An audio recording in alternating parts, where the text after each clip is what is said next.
And then we will be getting the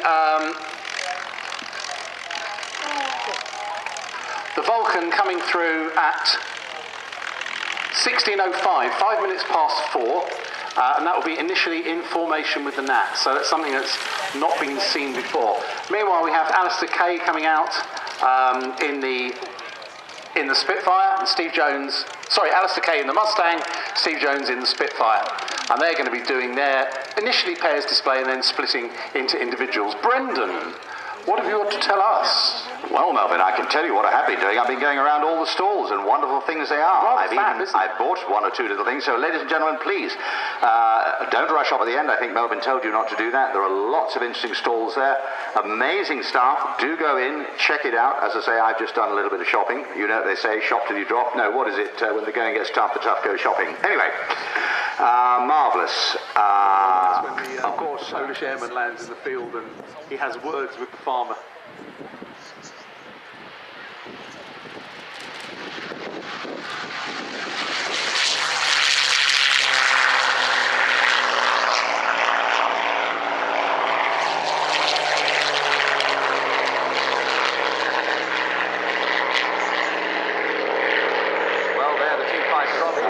See, they're in formation and they're well wound up, so the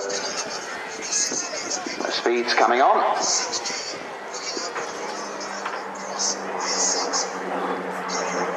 Here we go, Alistair Kay in the P51, Steve Jones in the Spitfire MH434.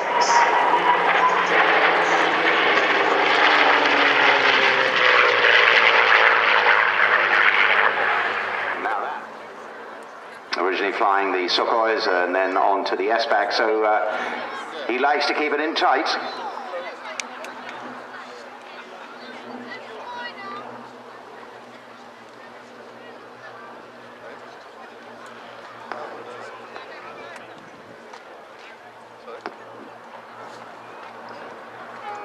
Now, much has been written about whether the Spitfire or the Mustang was better, and much of that is absolutely irrelevant.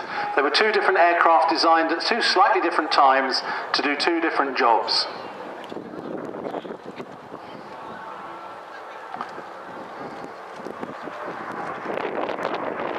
As I mentioned this morning, the Spitfire was designed to be a short-range interceptor, to be able to climb quickly to get to height, to deal with incoming bombers, defend its home base, and then return to base. It was only designed with 85 gallons of fuel. Fitting extra fuel into the Spitfire was something that was done throughout the war, whereas the Mustang was designed being the next generation on, really, from the Spitfire, with certainly the initial Spitfires. It also had a new laminar flow wing, taking lessons from a lot of the lessons learned in aerodynamics in the early years of World War II. So it was a little bit slipperier than the Spitfire too.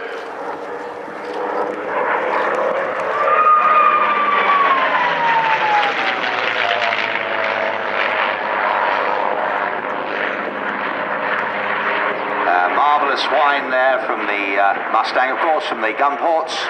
Very close formation. Select out of choice echelon port, but there you are. Perhaps I shall ask him sometime. An interesting little note.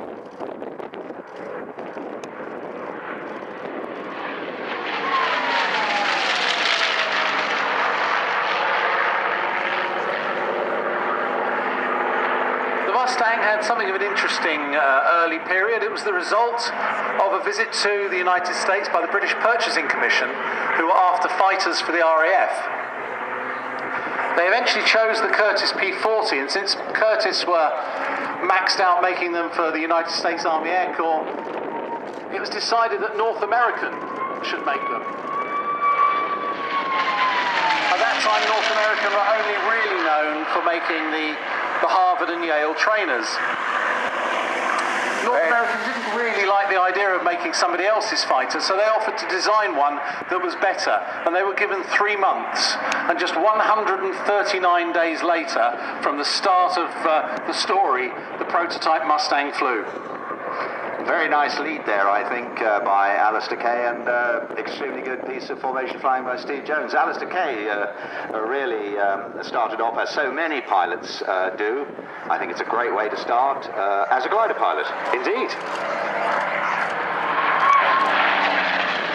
National champion several times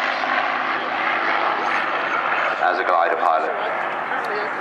So any of you boys and girls out there who want to get into flying, can I tell you that gliding is one of the best ways to go? And I'm a great supporter of gliding in the BGA because it's probably the last bastion of good stick and rudder general handling that is available in the world, probably. So any of you boys and girls, you want to get into flying, and no matter what your age or gender or creed or colour or whatever, get out there and get into flying by gliding. Wonderful thing.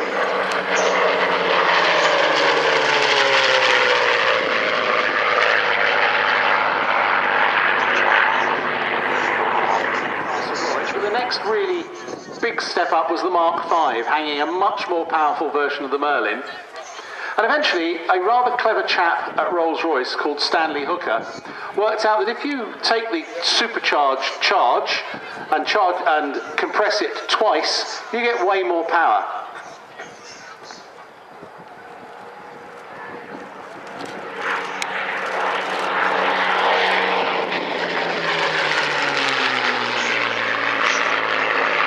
Result was the Merlin 60 series. Interesting change of lead there. We have Steve Jones in the front and the Mustang now echelon starboard, no less.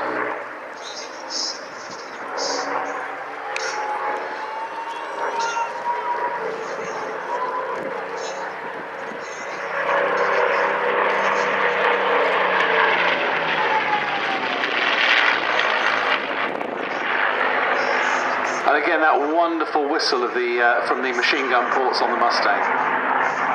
It's worth mentioning that even though these aircraft both have two-stage Merlin engines, when you listen to them individually, they're going to sound different. That's because of designs such as the exhaust and just the airframe noise. Now, nice to see this change of formation. Alistair Kay getting a practice in there with his formation flying.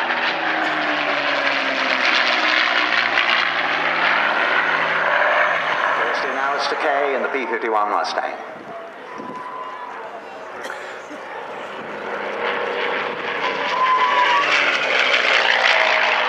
And it was back to Newark in 1946.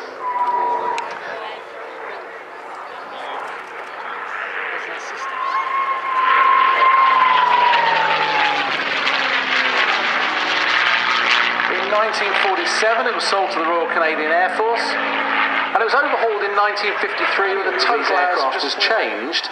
It was sold in 1962 for just $5,400.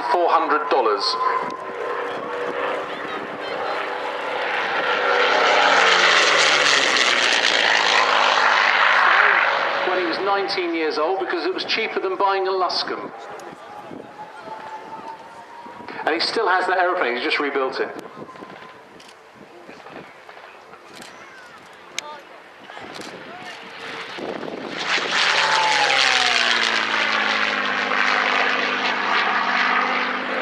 In 1980, this aircraft was sold to Stephen Gray, and for many years it was the famous Candyman. Coming in from the left, we have MH434, one of the most famous Spitfires in the world.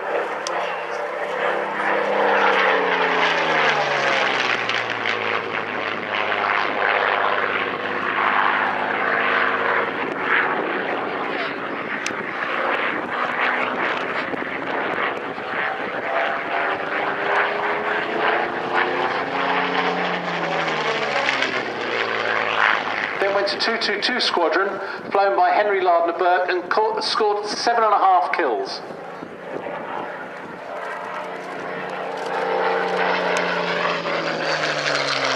The first of those was on 27th of August 1943, when it shot down a Focke-Wulf 190 over St Omer in France.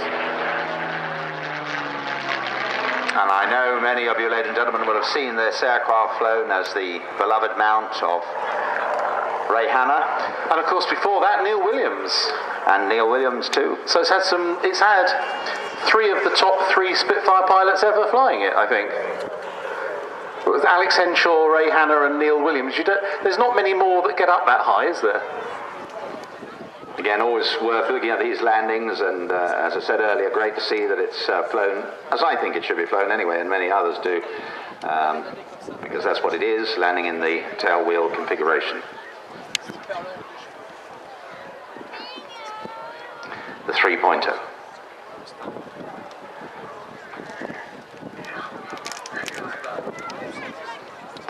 So lots of rudder there, keeping it straight.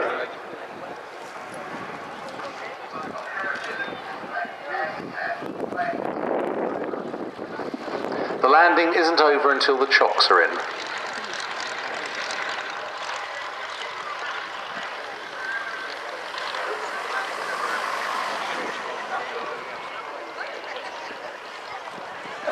We do try it.